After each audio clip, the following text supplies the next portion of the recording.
Hello, it's Ryan Rousseau. What's going on, guys? So, like I said in one of my earlier videos, I didn't want to just make this about martial arts. I want to keep my horizons open a little bit on this, so I wanted to talk about another thing that's been kind of, at this point, kind of frustrating me. Because I live in Windsor, Ontario, so very close to the Toronto area. So, yeah, so you can probably guess where I'm going with this. I'm a big hockey fan.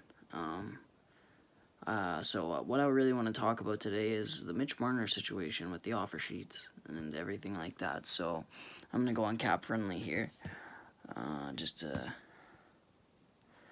get my numbers right here. So, anyways, Mitch Marner, fantastic player. Amazing, actually. One of the best, probably one of the more likable Toronto Maple Leafs in a long time. It's hard not to like the kid. I mean, he's a beauty off the ice. On the ice, he's a really good player, obviously. Him and John Tavares are probably one of the best duos in hockey right now. So, oh my goodness, sorry. So I wanted to look here. So projected cap hit for the Toronto Maple Leafs at this point. Current cap space, $3.76 million. They're gonna put Nathan Horton on LTIR, long-term injury. That'll give them about $9 million, if I'm not mistaken. Yes. So about $9 million to give to Mitch Marner. And, a lot of people think that Mitch, I don't know why they think this, but a lot of people think that Mitch Marner is a $11 million player. I don't know about that. And here's my reasons for it. See, so you have someone like Austin Matthews. I believe he had 37 goals this year. And I think that Austin Matthews is overpaid as well. I don't think it's just Mitch Marner. I think they're both a little overpaid. John Tavares, I think, is a pretty good deal, $11 million. But Austin Matthews makes a fuckload of money, like a lot of money.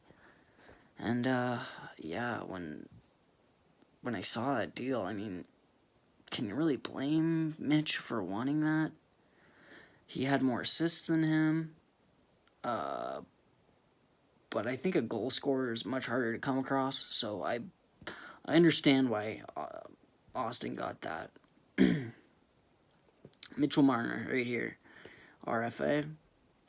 So last season, born just outside of Ontario, right outside of Toronto, so he's obviously a big Toronto fan. So last season, where are his stats right here? Okay, so the 2018-19 season, games played 82, goals 26, really good, assists 68, very good, 94 points, amazing.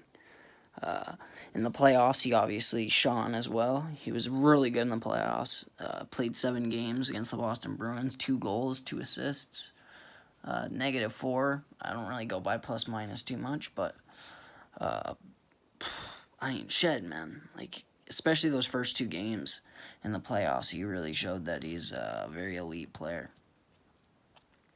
And for that reason, I mean, I get it. He's a amazing player, and I think he deserves the money he gets, but I mean, if he wants to be a Toronto Maple Leaf, there's a specific amount of money that he's going to have to take. $9 million, I believe, is fair for Mitch Marner.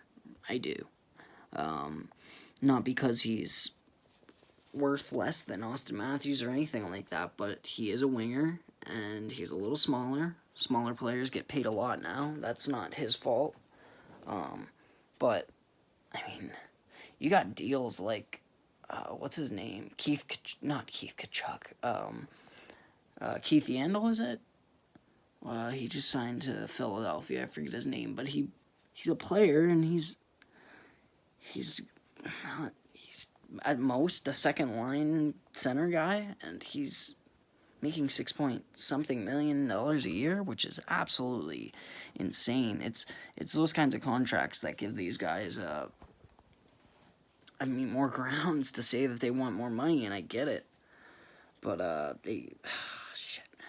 I wish Mitch Marner could get all the money he wanted, but I mean, to play on the Leafs, he's gonna need to take a discount.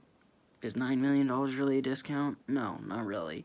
He's playing in the city he wants to play for, on probably the most popular team in the NHL. I just hope the Leafs don't do something insane.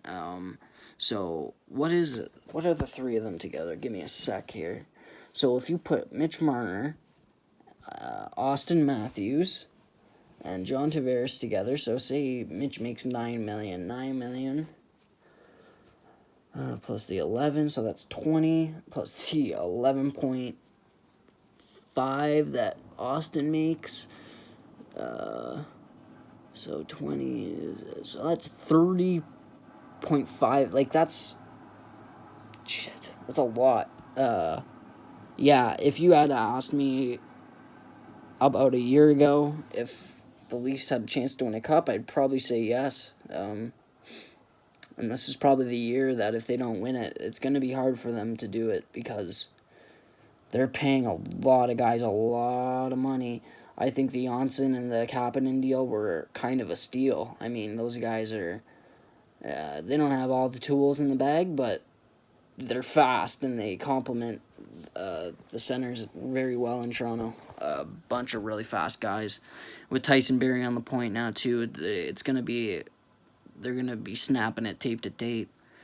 But yeah, guys, I don't have much more to say about it. I just think that this whole Mitch Marner conversation is driving me a little insane. He's a great player and he's worth a ton of money, but I mean, I don't think he's worth more than $9 million, even though he. Fuck, man. I hope he doesn't leave Toronto because he's a really good player, and I love seeing him play. He's really fun to watch, but you know what, man? You can't break the bank. If you're Kyle Dubas, you got to be looking at this and saying, Jesus, man, like, he's doing everything he can to sign this guy. I'm usually on the player's side with this kind of thing, but for once, I think I'm kind of taking the Leafs side here. Sign the contract, Mitch Marner, please. $9 million a year? He's probably going to get like a 2-year deal or something too. I know he doesn't want long-term, which is understandable. I mean, the only player on the team right now that has a long-term deal is John Tavares. But he's a little bit older. And I was watching a video by the hockey guy talking about how the cap keeps going up and up and up and up. Makes sense. You want a short-term deal because, say, in 3 years when the cap's $100 million, Mitch Marner might be an $11 million player. But right now, at the state of things, I believe the cap is 82.5 or something, 81.5, something like that. I just really hope they don't do something insane because maybe they do sign him to a long-term deal at 10.5, which isn't really possible right now because they only have 9 in space unless they're planning on moving someone else, which I don't think they're going to. I mean, I hope he signs the deal, even if it is a short deal.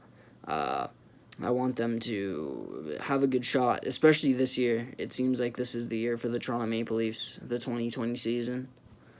Really, the 2019-2020 season, it really looks like this is it for them. But, yeah, anyways, guys, I just wanted to talk about this.